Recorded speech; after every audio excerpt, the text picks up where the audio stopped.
All right, Griff's Corner. Welcome. Still here in Buckeye Central in Southwest Ohio. Got the Buckeye flag flying in the background there. Getting ready to go down to the Natty. Super excited for the game against Notre Dame. Really like our chances here. Think Buckeyes, if they keep playing the way that they've played the last few games, and the line continues to dominate, that my thoughts on that are that's really just going to open up our offense. I thought last 3 games, definitely the best games of the year as far as our offensive defensive line play. And with that, it really opens up all of our playmakers.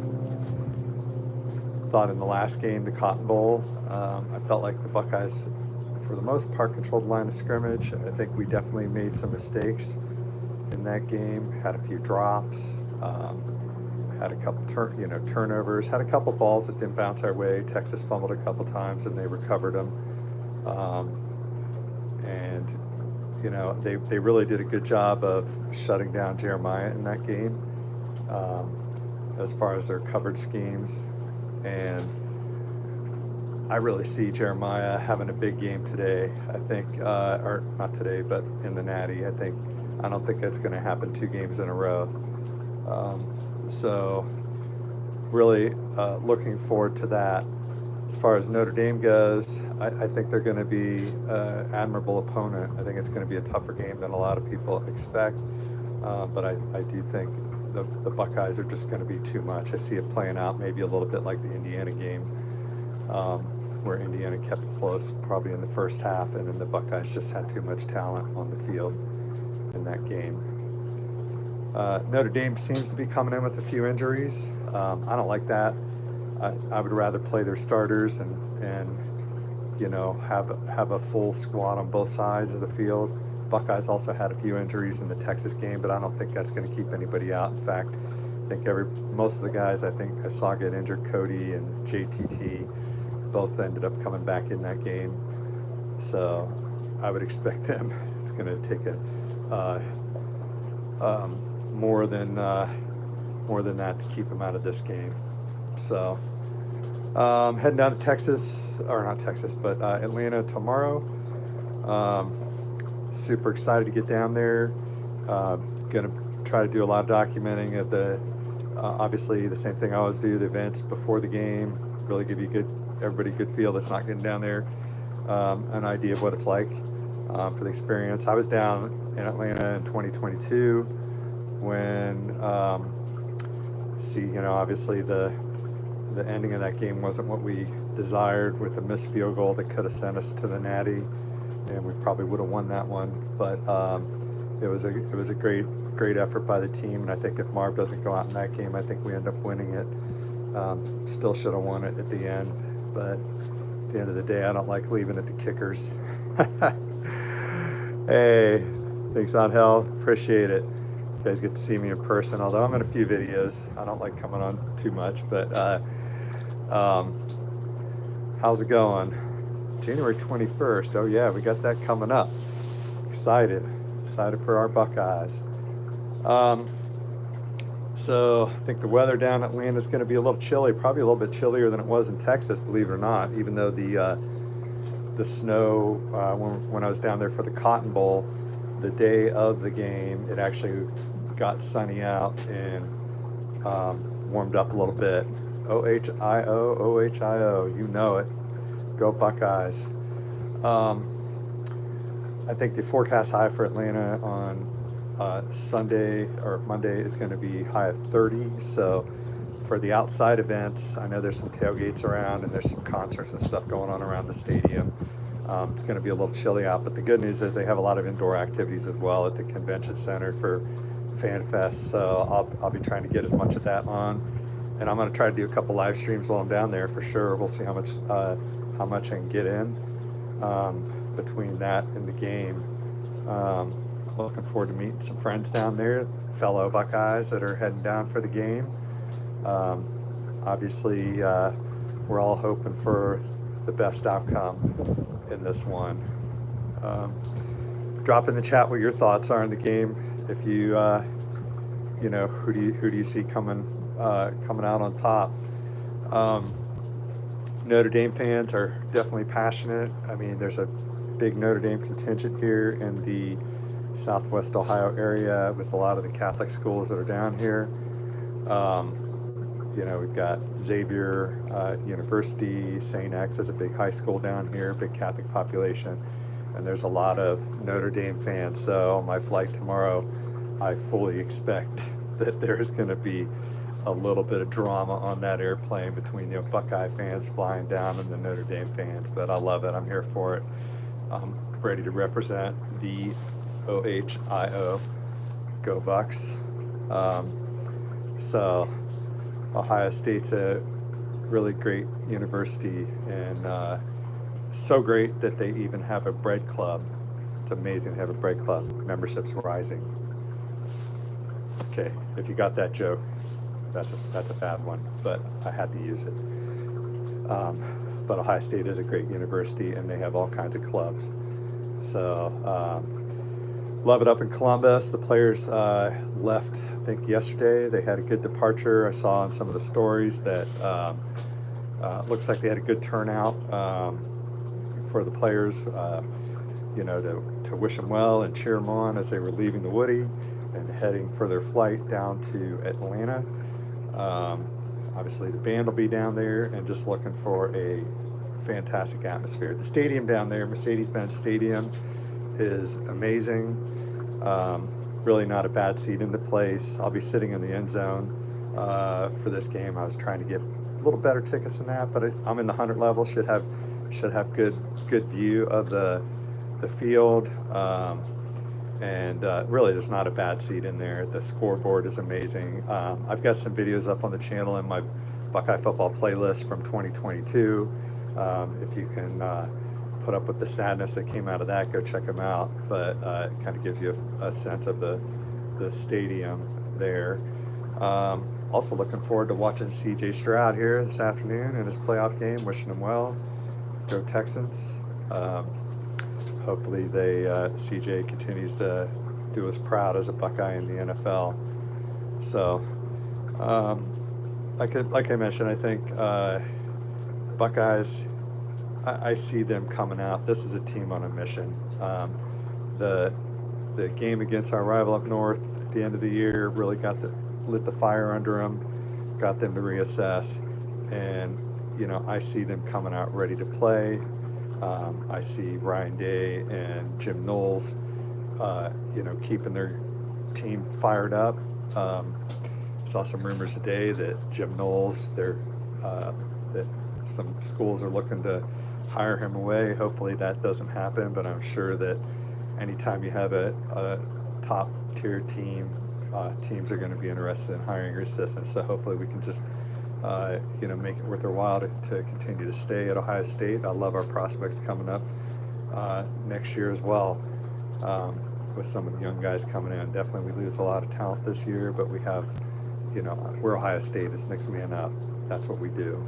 So I would fully expect that next year the Buckeyes are going to be loaded and ready to make another run at it. So I said, I'll be down there tomorrow, planning on heading over, checking out the band, checking out some Fan Fest activities in the afternoon.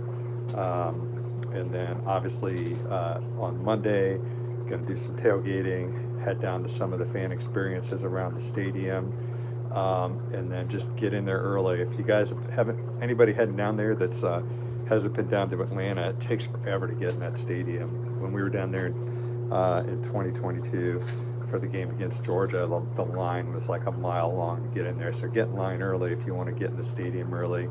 Don't wait too late. There's not a lot of entrances there, so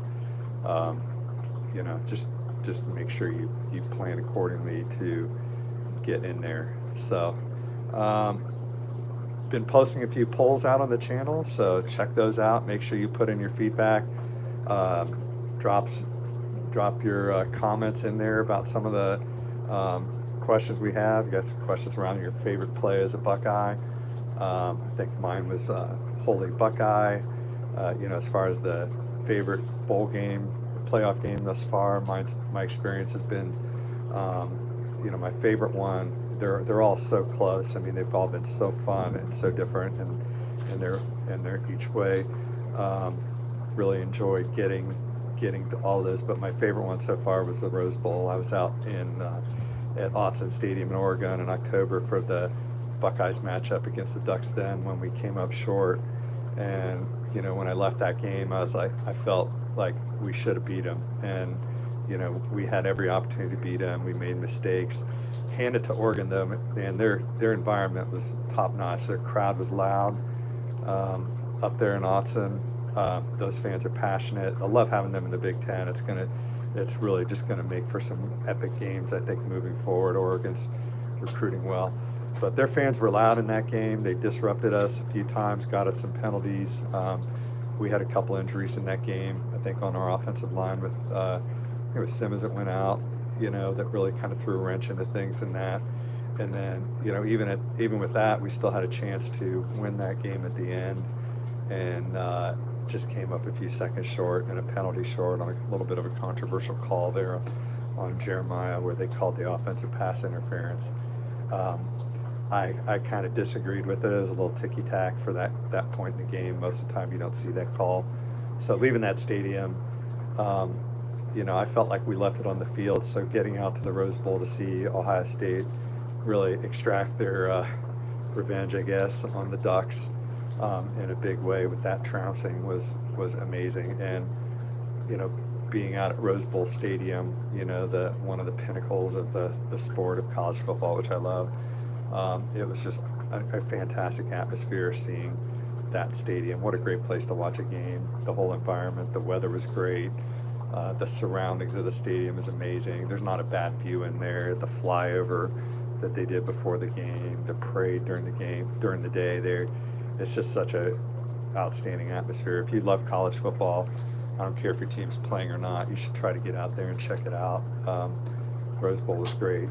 Last week, obviously, the game itself was, a little bit closer and probably more exciting from a fan perspective to watch. AT&T's also amazing atmosphere. I was there in 2015 when Zeke ran wild and 12 gauge was throwing dimes, and we brought home the big prize then. That was an amazing experience, and the stadium hasn't changed. It's a great venue for also watching games there. And then obviously the home game against Tennessee in the playoff to really kick it off, really just to set the tone for this playoff run that we're on right now. The fans that made it out in the cold, were loud. The whole environment was great. It was cold, let me tell you. That's what the new playoff system is going to have. Bringing some of these games up to the north in December, you're going to have cold weather and snow, and the cold was there. We had a little bit of flurry action in the pregame. If you check out my game experience video that I posted of that game, you can see some of the flurries falling before the game out in some of the tailgates. But Tennessee fans showed up for that. I mean, they represented their team well. Nothing but respect for their fans, even though, some of them are obnoxious, but man, they traveled well for their team, and I love to see that. That's what Buckeye Nation does for their team. And I have to respect other fans that do that for their team. They were hungry, but it was Buckeyes Day that day. And hats off to OSU for the environment that day. They stepped it up a little bit with some of the laser shows, and they had the drone show, which was actually really cool. Got some good videos of that out on the channel. Under the football playlist. Check those out. That drone show was amazing. I do wish they would do some work on the stadium environment, though. They need to change out the lighting in there to do some of the lighting shows that some of the southern stadiums are doing now, and I think even some of our Big Ten stadium competitors are doing now. But I think they need to switch over to LEDs in order to do that. So we'll see if OSU gets around to that. About time for some upgrades in the shoe, anyways. They probably due for a new scoreboard coming up. When you got the best team in the nation, you should have the best environment in the nation too. So hopefully we'll get there. So, like I said, the super pumped to get down to Atlanta, heading down tomorrow morning. Hopefully, you guys check in throughout the weekend, and obviously next week. I'll be traveling back after the game, so day after the game. So hopefully, I can get some stuff published. For most of the day on Tuesday, and then I'll be publishing obviously content throughout the week coming from the game and putting together the game day compilation of hopefully the Buckeyes bringing home the big trophy, the big prize. I got the Buckeyes getting it done. I'm confident that they're going to rise to the occasion. I think if we play our game, I don't think there's anybody this year that's going to beat us. I think Notre Dame is a good opponent. I think they're going to keep it close. But ultimately, I see this happening the same way as similar to the Indiana game, where it's close in the first half. But I think the Buckeyes are just too much for them. We got too many weapons. I don't see our defense letting us down. Unfortunately, Notre Dame has some injuries, which sometimes that ends up working in their favor. You don't want to see your top guys go down, but like some of these young guys stepping in, I don't know, they seem to step it up sometimes, and it's a little bit different. So check back in on the channel. Like I said, I'll be doing some live streams over the next couple days down there in Atlanta, hot Atlanta. Go Buckeyes. Let's bring home the Natty. Thank you for watching. Have a good one.